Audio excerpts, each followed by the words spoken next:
राधे राधे, जय गुरु। सभी संत महापुरुषों के चरणों में कोटि कोटि नमन। ये आज का विषय कह सकते हैं और आज के लोगों की, हम जैसों की समस्या भी कह सकते हैं कि भजन में और पूजा पाठ में हमारा मन क्यों नहीं लगता है। तो जब तक हम किसी चीज़ को समझेंगे नहीं, उस कार्य को करने में मन नहीं लगेगा। हमें पहले समझना होगा कि हम कर क्या रहे हैं, किस लिए कर रहे हैं, क्यों कर रहे हैं। अगर छोटी छोटी चीज़ें हम अपने आप से पूछ लें, हम अपने आप से ही इसका प्रश्न करके अपने आप को ही उत्तर दे दें, तो हम हर कार्य वो कर सकते हैं जिसको हमें लगता है कि हमारा मन नहीं लगता है। फिर हमारा मन लगेगा। गृहस्थ जीवन में जब हमें लगता है कि हमें खाना बनाना है, हमारी पहुंच रसोई में ज़्यादा होती है, तो हमें जब लगता है कि खाना बनाना है, तो फिर ये सोचना पड़ता है कि कितने लोगों का बनाना है, क्यों बनाना है, क्या बनाना है।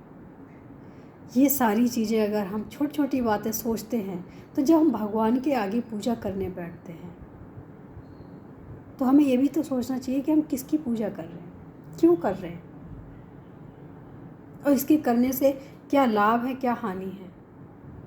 हानि वैसे होती नहीं है, लेकिन फिर भी अगर अपने आप से ये प्रश्न करेंगे तो हमें अपने आप से इसका उत्तर मिलेगा। और जब अपने आप से उत्तर मिलेगा तो हमारा दिल इतना लगेगा कि हमारा दिल नहीं करेगा कि हम यहाँ से उठें, हम यहाँ से हटें, क्योंकि उस चीज़ को हम समझ चुके हैं कि इसमें कितना रस आता है, कितना आनंद आता है।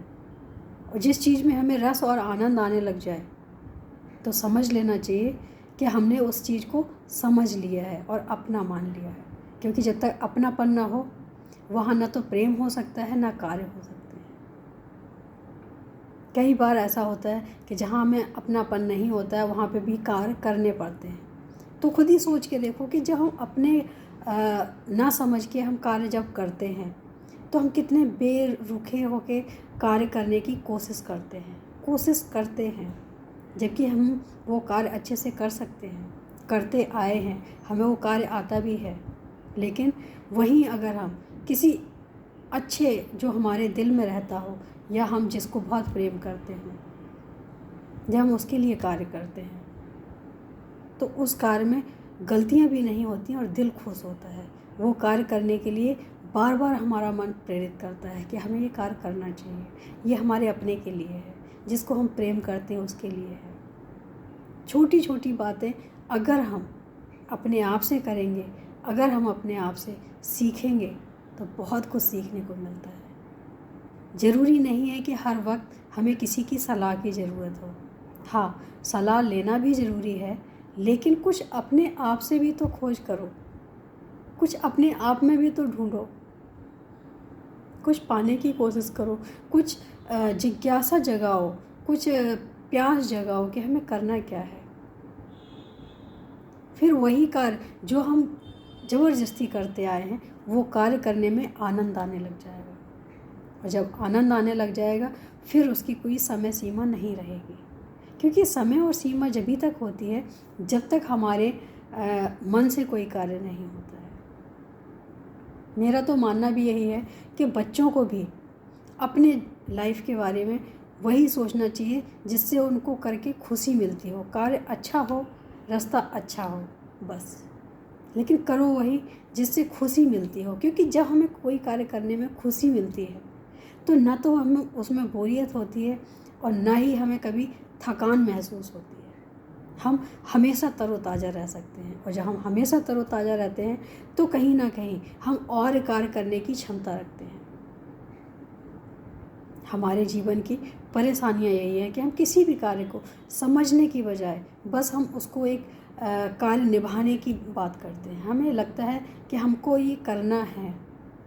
हम ये सोच ही नहीं पाते हैं कि हम ऐसा कार्य करें, करना तो है ही, लेकिन उसमें हमारा आनंद भी प्रकट होने लग जाए।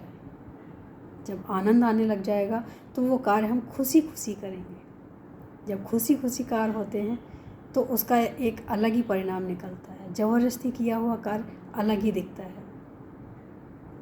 तो जिस दिन हमें पूजा करते करते आनंद महसूस होने लग जाए, जिस दिन हमें पूजा करते करते खुशी से आंसू आने लग जाएं, जिस दिन पूजा करते करते कभी दुख के भी आंसू आने लग जाएं, इसको आनंद कहते हैं। आंसू दोनों ही परिस्थिति में आते हैं, कभी खुशी में भी आ जाते हैं तो कभी कुछ सोच के गम में भी आ जाते हैं। तो अगर हम बैठे हैं, हम मंदिर के सामने हैं, आसन लगा के बैठे हैं और कुछ ना कुछ हमारे दिल और दिमाग में भगवान के प्रति चल रहा है अच्छा सोचना, और उस समय हमारी परिस्थिति ऐसी हो जाती है तो खुद ही पता नहीं चलेगा कि हमारे साथ जो समय चल रहा है वो कितना हो गया है। समय की सीमा वहीं होती है जहाँ हमारा दिल नहीं लगता। ऐसे ही किसी से हमारी बात हुई तो मैंने कहा लॉकडाउन का टाइम चल रहा है और आपको घर में रहना चाहिए। तो उन महान भाव का क्या उत्तर था? उन्होंने कहा कि भाभी जी मैं घर में रहना तो चाहता हूँ लेकिन मेरा मन नहीं लगता। मैंने कहा भैया मन वहीं लगता है जहाँ आपने दिल लगाया है। इसका मतलब है कि आपने अपना दिल घर में नहीं लगाया है, क्योंकि घर में अगर दिल लगाया होता तो मन भी आपका घर में ही लगता। वो हंसने लगे, कह रहे आप बहुत गहरी बात बोलते हो। मैंने कहा गहरी बात है बोलते नहीं, गहरी बात है ये कि हमारा जहाँ मन लगता है इसका मतलब है कि हमने अपने दिल को वहीं ठिकाना दिया हुआ है। अब ये हमें देखना है कि हमारा दिल लगता कहाँ है, हमारा मन लगता कहाँ है। अपने ही आप से क्वेश्चन करो ना, अपने आप से ही उसका आंसर ढूंढो, सब कुछ मिल जाता है। जहाँ हमारा दिल है वहीं हमारा मन है।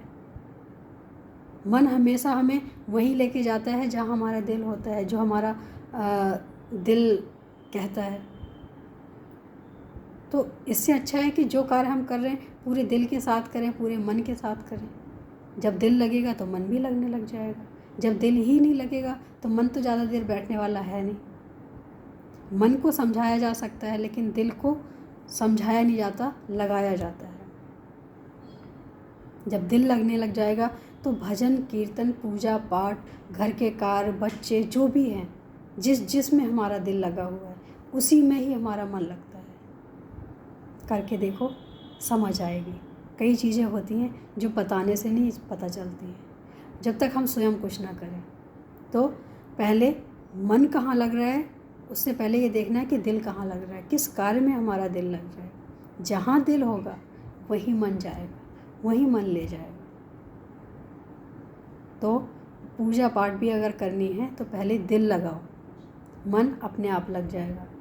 मन गुलाम होता है दिल का, जहाँ बोलेगा वहीं जाएगा। तो पहले दिल लगा लोगे तो मन का कोई प्रभाव उस पर नहीं पड़ेगा। फिर कुछ समय बाद वो भी कहने लग जाएगा कि हाँ तुम्हारी बात से ही मैं सहमत हूँ। करके देखो, अच्छा लगेगा। राधे राधे, जय गुरु।